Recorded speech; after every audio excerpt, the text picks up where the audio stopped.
RSS की अखिल भारतीय प्रतिनिधि सभा की बैठक बेंगलुरु में हो रही है। आरएसएस की 3 दिवसीय बैठक। इस बैठक में आरएसएस प्रमुख मोहन भागवत की मौजूदगी। बैठक में आरएसएस से जुड़े 32 संगठन हैं जिनके प्रतिनिधि इसमें मौजूद है, शामिल है। बैठक में पूर्व पीएम मनमोहन सिंह को श्रद्धांजलि दी गई। कामेश्वर चौपाल, देवेंद्र प्रधान को भी श्रद्धांजलि दी गई। तो आज से देखिए 3 दिन तक की बैठक चलेगी। अधिक जानकारी लेंगे, हमारे साथ सीनियर रिपोर्टर और सहयोगी डिंपल जुड़ गई हैं। डिंपल, इस बैठक की लगातार हम आपसे चर्चा भी कर रही हैं, जानकारी भी ले रही हैं। 3 दिन तक बैठक चलेगी, लेकिन बैठक में देखिए कुछ ऐसे दिग्गज जिनको श्रद्धांजलि भी दी गई।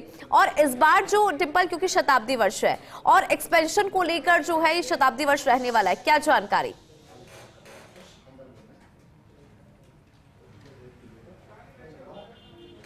बिल्कुल इंदु, जिस तरीके से संघ की 3 दिवसीय अखिल भारतीय प्रतिनिधि सभा की बैठक जिसका आज से आगाज हुआ और कर्नाटक के बेंगलुरु में चन्नहेली जो क्षेत्र है वहां पर ये बैठक जिसका आयोजन किया जा रहा है। और 3 दिवसीय इस बैठक में खास बात इसलिए भी है क्योंकि शताब्दी वर्ष है संघ का, और जब भी संघ को कोई फैसला लेना होता है, आरएसएस को कोई फैसला लेना होता है, तो यही वो बैठक है जिसमें महत्वपूर्ण फैसले लिए जाते हैं। चाहे संघ के फैसले हो, चाहे संघ से जुड़े विविध संगठन हो, चाहे भारतीय जनता पार्टी हो, विश्व हिंदू परिषद हो, एबीवीपी हो, सेवा भारती हो, विद्या भारती हो, तमाम संगठनों के जो फैसले हैं वो इसी बैठक में लिए जाते हैं। क्योंकि करीब आप देखिए 1500 के लगभग जो प्रतिनिधि सभा के सदस्य हैं उस बैठक में शामिल हो रहे हैं। संघ प्रमुख मोहन भागवत, सरकारेवा दत्तात्रेय होसबोले सहित तमाम जो पदाधिकारी है संघ के, साथ ही साथ भारतीय जनता पार्टी के जो राष्ट्रीय अध्यक्ष है जेपी नड्डा, वो भी इस बैठक में शामिल होंगे।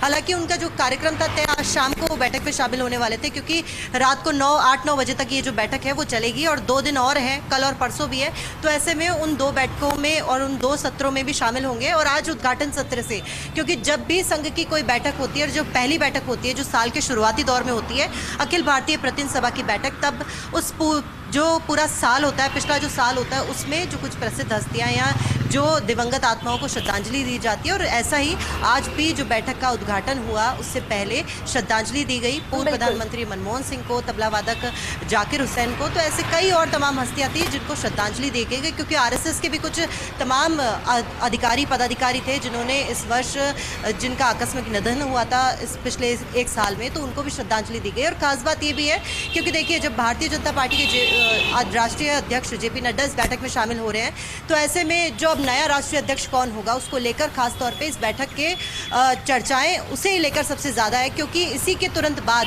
क्योंकि जब ये 3 दिवसीय बैठक और इसी के तुरंत बाद नागपुर में संघ प्रमुख मोहन भागवत से प्रधानमंत्री नरेंद्र मोदी भी मिलने वाले हैं। 6 अप्रैल को भाजपा का स्थापना दिवस भी है। तो कहा यह भी जा रहा है कि इस जो बैठक का परिणाम है, क्योंकि संघ के जो विविध संगठन है उससे जुड़े जितने भी फैसले होते हैं वो इसी बैठक में लिए जाते हैं। और संघ के सह संगठन में भारतीय जनता पार्टी भी है और राष्ट्रीय अध्यक्ष की जहां बात है, कई जगह ऐसी भी है जहां पर संगठन महामंत्रियों के पद भी खाली हैं, कई बदले भी जाने हैं।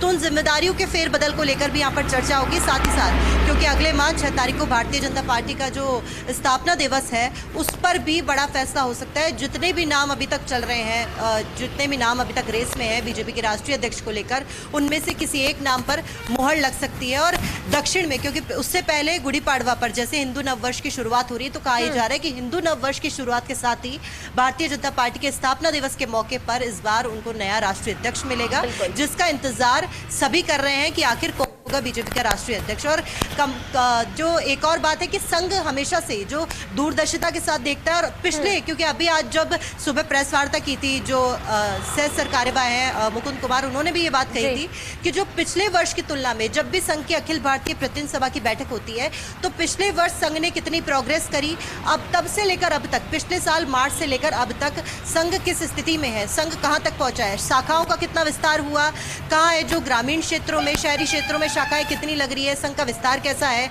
मेडिकल हो, एजुकेशन हो और अलग सेक्टर हो, सोशल सर्विसेज हो, उन सब में कैसा संघ का कार्य है, उनका फीडबैक भी लिया जाता है। क्योंकि तमाम सेवा भारती है, सेवा भारती में जो सेवा के काम है वो सारे हैं, चाहे उसमें पढ़ाई को लेकर हो, चाहे अस्पताल में ये कह सकते हैं मेडिकल सेवाओं को लेकर हो, और अगर विद्या भारती है तो उसमें पढ़ाई को लेकर हो। तो ऐसे में अलग अलग चीजों के अलग अलग क्षेत्रों की फीडबैक लिए जाते हैं। जहां पर कोई कमी लगती है, लापरवाही है, ये कह सकते हैं कहीं कोई चूक लगती है, तो वहां पर जिम्मेदारियों के फेरबदल भी किए जाते हैं, उन्हें दूसरे क्षेत्रों में भी लगाया जाता है। तो आज का ये जो पूरा दिन है ये समर्पित होने वाला था वार्षिक रिपोर्ट, क्योंकि आज प्रस्तुत की जाने वाली थी एनुअल रिपोर्ट जिसे कहते हैं संघ की, और पूरे साल के लिए, चाहे संघ प्रमुख मोहन भागवत के पूरे वार्षिक दौरे हो, वर्ष भर उनके कौन कौन सी जगहों पर प्रवास रहेंगे, उसको लेकर भी यहाँ पर चर्चा की जाती है। और बताया उन्होंने किस तरीके से जो मणिपुर हिंसा है, बांग्लादेश की जो स्थिति है, उसको लेकर पूरा यहाँ पर चर्चा की जाएगी। वर्तमान स्थिति में कौन से ऐसे मुद्दे हैं जो सबसे ज्यादा प्रखर है, उन चीजों पर ज्यादा चर्चा। ठीक है टिम्पल, बहुत शुक्रिया पूरी खबर पर जानकारी के लिए।